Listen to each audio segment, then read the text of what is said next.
What's up, H3 Cruisers? Welcome back to the channel. So today I'm going to be talking to you guys about what happens when a pier runner doesn't make it.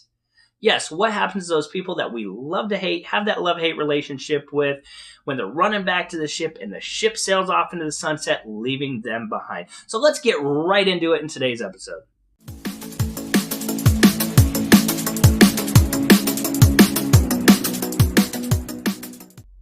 Okay, H3 Cruisers, as always, before we start this episode, if you like the content at any point in time during this episode, make sure you hit that like button below. Also, if you want to stay up to date on our cruise vlogs, our family vlogs, and especially the family vlogs from cruise ships, which you'll see next month, make sure you smash the subscribe button below as well. Help us reach our next milestone of 1,000 subscribers. Right now, as I record this, we are at 899 subscribers, which means we only need 101 more to go. Yes, like the 101 Dalmatians, but instead we're looking for 101 more subscribers. And remember, at 1,000 subscribers, I will be giving away a $100 Carnival Cruise gift card. All you got to do is check out our playlist called Giveaways, and that will give you all the details on how to qualify for that. Now, on to the topic. What happens to a pier runner when they don't make it back to the ship? The ship sails off and everything like that. First off, what is a pier runner? A pier runner is a person I love to hate, have a love-hate relationship with, and I think most of you are about the same. I call them, dinner in a show or snack in a show, however you want to call it, because when they are running back to the ship, I am usually eating something like Guy's Burger and just sitting there enjoying the entertainment of these people running back to the ship, which is where they get their name, because when the ship is ready to leave and they're not on board, you can find them running down the pier to get to the ship. So pier runner makes sense, right? That is it. So what happens when the ship's ready to go? First thing that happens is when the ship is ready to go, they will look at a list of all the passengers, see who's on board and who is not. Those who are not on the list, let's say Jane Smith is not on the list, will get her name broadcasted over the intercom for all other passengers to hear. They will be like, Jane Smith, if you are on board, actually no, they don't say that. They say, Jane Smith, can you please contact guest services at extension 7777 from your room. Basically, that's a, hey, if you're on board, please contact us just in case our system's messed up and didn't mark you on board. I guess this happens. It's probably very rare that the system doesn't register someone on board, but they call out each and every name. So if you hear that on your next cruise while you're waiting to leave port and you start hearing these names and to call guest services, guess what? Go up top and watch the pier, because those are the people who are running back. And it's pretty entertaining when you're just sitting there eating food. Now, what happens when they don't make it back and the ship does officially leave?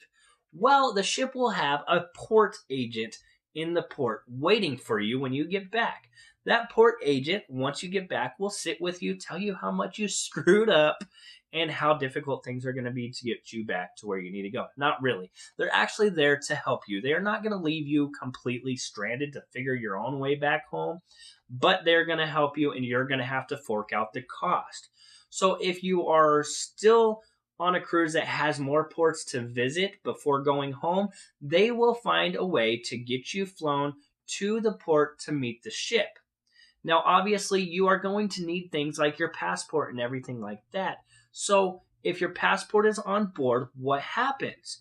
Well, they're going to send security up to your room along with someone else who's going to open up your door, and they're going to try to search for your important documents. I hope you don't have anything you don't want them to see, because they will probably find it in the search for your passport.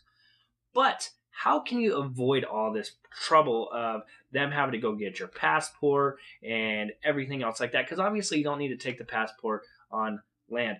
I recommend having a photocopy of your passport, because that does help. Have a photocopy of your ID.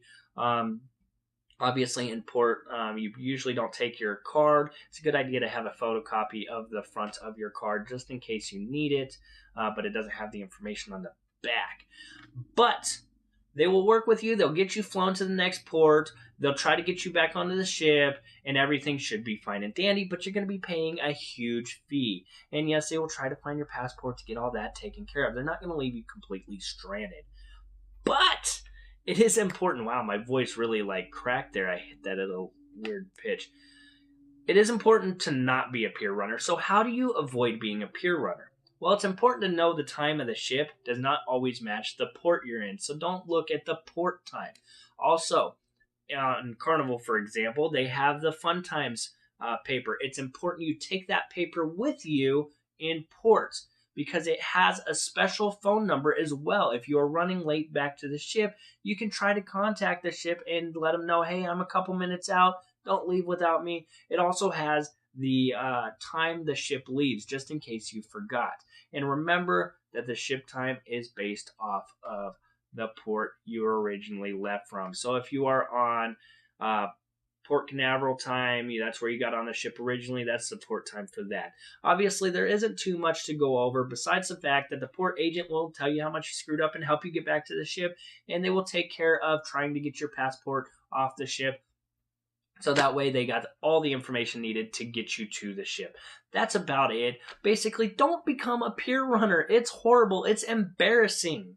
Especially if you're a pier runner at every single stop on your cruise. Don't be that, because when you hear when the rest of the passengers hear your name every single day over the intercom, yo, John Smith, please contact guest services every single day, they will start booing you on the ship and everyone will hate you. So don't be that person stalling up the ship. Even if you do make it, you are costing the ship a lot of money. And why do that? Just get back to ship on time. That's it, guys. I'm out. I want to know your comments on this topic. Do you think that's pretty fair to have a port agent? Have you ever been a pier runner running back to the ship? Have you ever missed the ship? Anything like that, please comment below. Let me know your experiences. I personally have never been a pier runner, but I love watching all of you guys run back to the pier. You are my entertainment. Even though I don't like you, I do like you because you entertain me. But that's it, guys. I'm out. I'll see you in the next vlog. Take care. Don't forget to hit that like button and also hit the subscribe button below. I'll talk to you guys in the next vlog.